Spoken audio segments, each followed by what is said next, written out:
Oke teman-teman, balik lagi dengan saya Fikri Ridho. Seperti biasa saya akan bereaction soal sepak bola Indonesia dan juga tanggapan komentar dari netizen soal sepak bola tanah air. Seperti apa tanggapan mereka? Mari kita simak sama-sama. Let's go.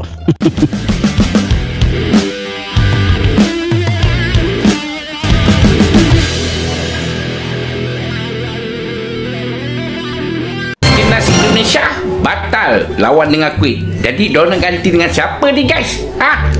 Itu apa kau cakap? Repot sekali kata orang Malaysia ni nak naik ranking lah. Lawannya semua apa? Ranking jauh lah pelbagai ya. Sekarang kita tengok orang ganti Kuwait tu negara mana. Kita tengok ni.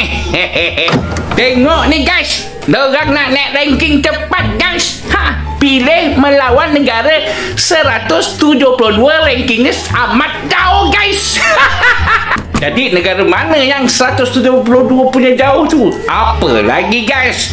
China Taipei lah. Itulah lain kali jangan ngata orang. Sekarang meludah ke langit kena muka sendiri. Apa lagi? Gerakkan dia. Ya. Lawan Malaysia kan kuat-kuat itu. Singapura ya kan. Palestina kuat sekali itu. Kita bukannya mau cari ranking FIFA atau kejar ranking FIFA, karena kita punya ranking FIFA lebih tinggi dari Malaysia sebenarnya. Kalau kita mau cari ranking FIFA cepat naik itu ya ngapain ke negara yang 172 dunia rank FIFA-nya kan. Kalau mau cepat itu harusnya lawannya itu yang setidaknya setara atau di atas gitu. Ini kita memang murni uji coba ya kan. Kalau soal ranking FIFA ya kita di atasnya Malaysia gitu. Malaysianya apa sih? Ya, entah berentah tidak sama kayak kita, beda kelasnya gitu. Jadi kalau mau nyinyir ya salah gitu kan. Karena kita ini bukan kejar ranking FIFA tapi mau persiapkan timnas ini untuk kualifikasi Piala Dunia Ronde 4. Jadi beda lah persiapannya itu kan. Bukan kayak mereka itu, entahlah piala apa yang mereka akan ikut nanti. Piala Asia pun belum pasti mereka lolos tuh kan. Timnas Indonesia lupakan total football dan tiki-taka. Direktur Teknik baru PSSI, Alexander Zuyers, akan bawa filosofi lokal. Sepak bola Indonesia harus punya identitas sendiri, bukan tiruan negara lain. Bersama klub, pelatih, dan akademi, Zuyers akan merumuskan filosofi yang sesuai kultur lokal, membangun sistem berkelanjutan dari akar rumput hingga profesional, agar semua pemain punya dasar yang sama tanpa kehilangan ciri khas Indonesia. Ya, semoga tidak kembali ke ciri khas yang dulu lah, ya kan? Tidak ada tiki taka, long ball, entah long ballnya itu jatuh ke kaki lawan. Semoga ya bolehlah kembali ke Vilanesia kan, filosofi sepak bola Indonesia gitu kan. Boleh, bukan tidak boleh, tapi ya jangan kayak dulu lah, long ball, akhirnya kita jadi bosan untuk nonton gitu kan. Kalau soal tiru meniru dari negara lain, filosofinya saya pikir tidak juga, karena ini era modern. Jadi kan ya siapapun, negara manapun, klub manapun ya berhak pakai filosofinya masing-masing gitu kan. Mau tiru negara manapun ya tidak masalah sebenarnya. Intinya ya timnas Indonesia semakin lebih bagus lah dengan adanya Dirtek baru kan. Apalagi Dirtek ini dia punya ya histori untuk sepak bola ini ya cukup mentereng lah. Dan ya kita harap di bawahnya dia sepak bola Indonesia semakin maju lagi lah. Jangan hanya timnas lah, sampai ke liganya, akar rumputnya itu harus lebih bagus itu ya kan. Jangan hanya timnasnya lah. Jangan ada Dirtek tapi ya begitu-begitu saja. Harapannya kita semakin lebih bagus lah ya kan. Itu harapan. Kuwait mundur lawan Indonesia, gara-gara siapa sebenarnya? FIFA Matchday melawan Kuwait resmi dibatalkan. Erick Thohir terang-terangan kecewa, karena Garuda butuh lawan Timur Tengah sebelum jumpa Arab Saudi dan Irak di kualifikasi Piala Dunia. Isu panasnya, pembatalan ini justru diduga ada intervensi kedua negara tersebut. Jadi, salah satunya itu Kuwait takut dengan Indonesia. Mereka takut dihajar itu. Karena di pertandingan sebelumnya beberapa tahun yang lalu itu kita pernah kalahkan mereka di mereka punya kandang. Jadi mereka berpikir juga kalau datang ke Indonesia ya habislah kita, dibantai gitu kan. Nah, salah duanya itu ya kemungkinan ada campur tangan dari pihak lain gitu. Karena sebenarnya kalau kita lawan Kuwait ini bagus untuk timnas. Kenapa bagus? Karena ya tipe-tipe permainannya Kuwait ini hampir sama dengan Arab Saudi dengan Irak, karena kan lawannya kita di ronde keempat itu Irak dan Arab Saudi ya. Jadi penting sebenarnya lawan Kuwait ini karena tipe-tipe permainannya itu hampir sama lah kayak dua negara calon lawannya kita nanti. Tapi entah mengapa mereka mundur dan tiba-tiba mereka bermain dengan Suriah ya kan. Itu yang membuat kita bingung juga kenapa, alasannya apa. Tapi kalau kita mau mencoba-coba meraba-raba, mereka ini takut lawan Indonesia. Takut sebenarnya mereka ini. Kelvin Verdong mendapat minat dari klub kasta tertinggi Liga Perancis. Bahkan klub tersebut sudah memberikan tawaran resmi ke NEC Nijmegen. Wih. Dilaporkan dari website ESPN.nl, Los Lille dikabarkan bersedia membayar 3 juta euro untuk pemain kidal Nijmegen tersebut. Tawaran resmi telah diajukan oleh Los Lille untuk Verdong pada Selasa malam waktu setempat. Wih. Verdong telah memperpanjang kontraknya bersama NEC Nijmegen di musim lalu hingga 2028. Keren Namun kalau gitu. kesempatan dia dilepas oleh klubnya terbuka jika nilai tawaran sesuai kesepakatan awal. Kelvin Verdong sering jadi starter di NEC Nijmegen. Dia telah menjadi pemain utama di klub tersebut. Menurut kalian, lebih baik Verdong stay di Liga Belanda atau mencari tantangan baru? Boleh. Intinya jangan ke Liga 1 lah, jangan ke Ligue 1 yang ada di Konoha lah. Kalau Ligue 1 yang di Eropa itu ya boleh lah ya, karena Kelvin Verdong ini kalau mau dibilang ya dia cukup perform lah. Dia selalu mendapat kepercayaan dari pelatih Nijmegen. Jadi bolehlah ke sana. Intinya jangan ke Liga 1 dulu. Aduh, jangan dulu. Gini banget ya, jadi timnas Indonesia. Mau ke Piala Dunia saja ujiannya banyak banget. Sempat tolak ajakan Rusia untuk tanding demi Kuwait. Malah Kuwait membatalkan secara sepihak. Yang lebih parahnya, Kuwait malah tanding melawan Suriah pada FIFA Matchday September mendatang. Memang kampret itu Kuwait itu, kampret dia itu, takut dia itu. Terang-terangan dikerjai oleh negara Timur Tengah, apalagi satu-satunya tim di ronde keempat yang di luar lingkaran mereka. Sebagai gantinya PSSI mengundang Chinese Taipei, kalau segi kekuatan tidak perlu dibahas lagi. Yang terpenting adalah anak asuh Patrick Kluivert mampu mengasah chemistry sesama pemain guna betul. membangun skuad menjelang ronde keempat. Tidak Itu mudah yang paling mencari penting. lawan, apalagi waktu sudah mepet. Yes. Pasti negara lain juga sudah mengagendakan laga persahabatan sendiri. Iya. Sebagai betul. supporter, kita mendukung saja. PSSI pasti lebih paham akan semua resiko dan aspek-aspeknya. Doa. Inilah yang saya bilang berulang-ulang kali, ya kan? Kita itu nanti lawan negara-negara Timur Tengah itu bukan sekedar lawan bermain di dalam lapangan sepak bolanya, tidak serta-merta hanya bermain 90 menit, kalah menang seri imbang ya selesai, tidak. Tapi ada faktor-faktor di luar lapangan yang membuat kita harus berhati-hati. Salah satunya ya dengan ini, Kuwait membatalkan pertandingan dengan Indonesia. Ini membatalkan itu secara sepihak begitu kan. Ini dari sini kita sudah bisa lihat bahwa ya ada sesuatu di balik ini semua. Kenapa mereka membatalkan secara sepihak? Padahal kan sudah dijadwalkan, tiketnya pun sudah dijual. Aduh, itu merugikan kita sebenarnya kan, merugikan supporter, merugikan timnas Indonesia. Jadi ya inilah yang saya bilang berulang-ulang. Ini ada faktor di luar lapangan yang harus diperhatikan oleh Indonesia. PSSI selaku federasi harus diperhatikan tuh. Jangan sampai kita dikerjai terus sama mereka. Karena apa? Betul, kita satu-satunya negara dari Asia Tenggara non Arab yang ada di sana nanti. Ronde keempat non Arab. Jadi kita harus berhati-hati. Jangan sampai mereka kerjai kita. Ya kita kan sudah punya pengalaman waktu kita bermain di Bahrain.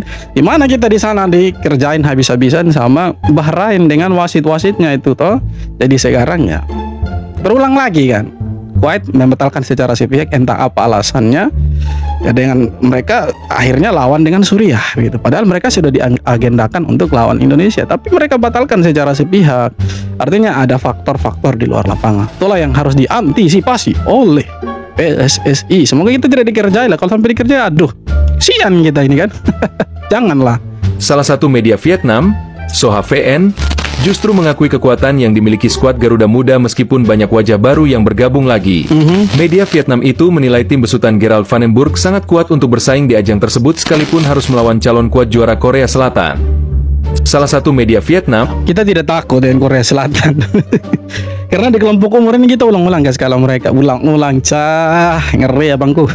Iya kan, kemarin di U17 kita kasih kalah mereka. U23 juga kemarin edisi Kemarin kan kita kasih kalah mereka kan, adu penalti, bahkan secara permainan kita juga bagus. Dan untuk lawan mereka kita tidak takut sama sekali, tidak takut. Serius nih PSSI, uji coba timnas lawan tim peringkat 172 dunia. Gue paham Kuwait batal, tapi kalau backup plan-nya turun sejauh itu, value-nya jadi tipis. Lawan yang levelnya jauh di bawah biasanya parkir bus, bikin kita kelihatan dominan padahal intensitasnya nggak nyampe standar round 4. Buat kalian yang mau nonton pertandingannya nanti bisa lewat link yang ada di bio gua. Resikonya apa? False confidence, ritme nggak kebentuk, dan secara poin FIFA, risk reward-nya jelek. Menang nambahnya dikit, seri atau kalah bisa malu plus poinnya anjlok. Dan idealnya satu uji coba lagi lawan tim yang minimal yang mendekati profil Saudi atau Irak, yang fisik, intensitas, dan transisinya cepat. Itu baru bisa dibilang pemanasan namanya. Masalahnya mau cari di mana lawannya, kan begitu. Ini sudah mepet mainnya itu awal September. Ini tinggal berapa hari lagi sudah September. Pertanyaannya, negara mana yang mau lawan kita sedangkan mereka punya agenda lain.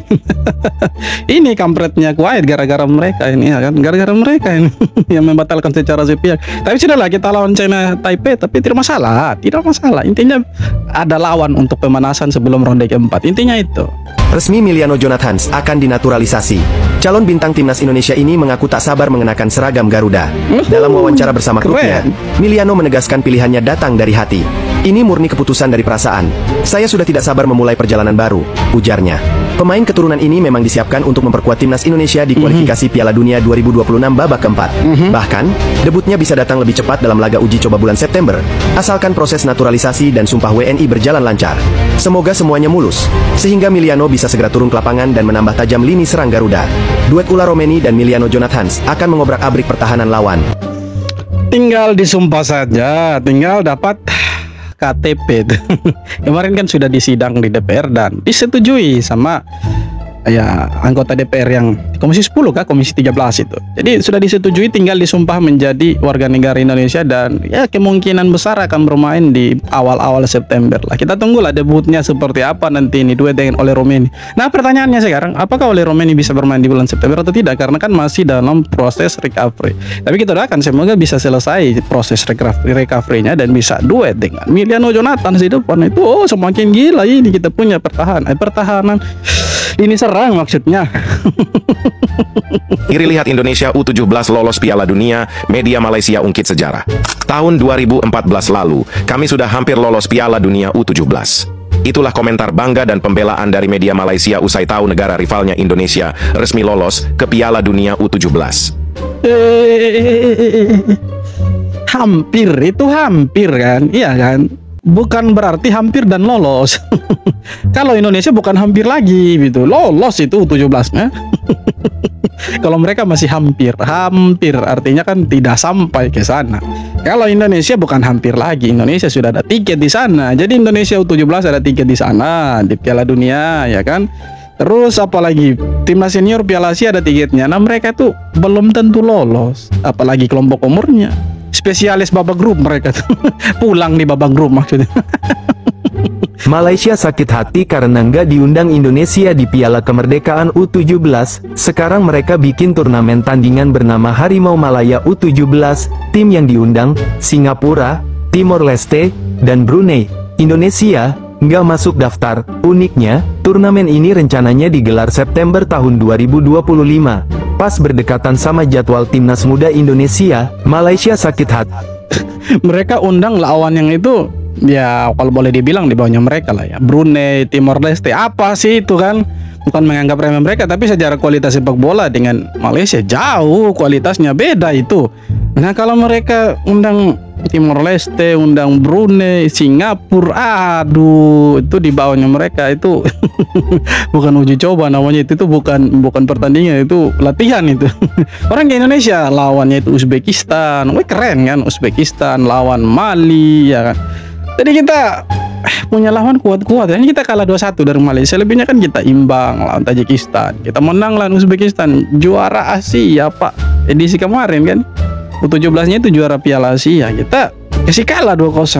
Kalau mereka mau ikut-ikutan bikin turnamen ya undanglah yang kuat, jangan undang yang lemah gitu kan. Undang itu yang kuat, dan undang yang di bawahnya mereka, itu lucu. Bukti sinyal kuat Tom Hey merapat ke Persib Bandung. Kabar ini semakin menarik setelah sebuah akun media sosial sepak bola si Asia Goal menulis nama Tom Hai dalam daftar 27 pemain yang dipanggil Timnas Indonesia untuk FIFA Matchday September. Dalam unggahan itu, Hai dicantumkan sebagai pemain Persib, meski juga disertai nama klub lain, yakni Bangkok United. Hal inilah yang memicu spekulasi bahwa sang gelandang bisa saja segera berlabuh ke Bandung. Apalagi, Persib sedang mencari pemain dari Eropa untuk memperkuat lini tengah mereka. Tapi sudah resmi teman-teman, sudah resmi Tom Hai jadi pemainnya Persib Bandung. Sangat disayangkan sebenarnya ya, sangat disayangkan karena pemain sekelas Tom Hai yang sebenarnya masih bisa bermain di Eropa, karena kalau kita lihat Tom Hai ini permainannya sangat tenang dan ya malang melintang di Eropa. Tiba-tiba kan ke Liga 1 kan kita kaget juga. Tapi ada nilai plusnya. Nilai plusnya untuk Liga 1, semakin banyak orang yang mau nonton Liga 1 karena ada pemain-pemain labelnya tuh label timnas. Jadi ya semakin banyak yang nonton Liga 1 kan semakin bagus. Jadi ada plus minusnya. Jadi ya tidak masalah, intinya masih berkarir lah ya. Jangan nganggur sama sekali gitu ya. Walaupun ke Liga 1 ya tidak apa-apa lah. Mau bagaimana lagi, udah pasrah kan. Oke teman-teman, jadi itu dia beberapa video tanggapan komentar dari netizen soal sepak bola Indonesia. Seperti apa tanggapan kalian? Silahkan tulis kolom komentar. Kita jumpa lagi di video-video berikutnya.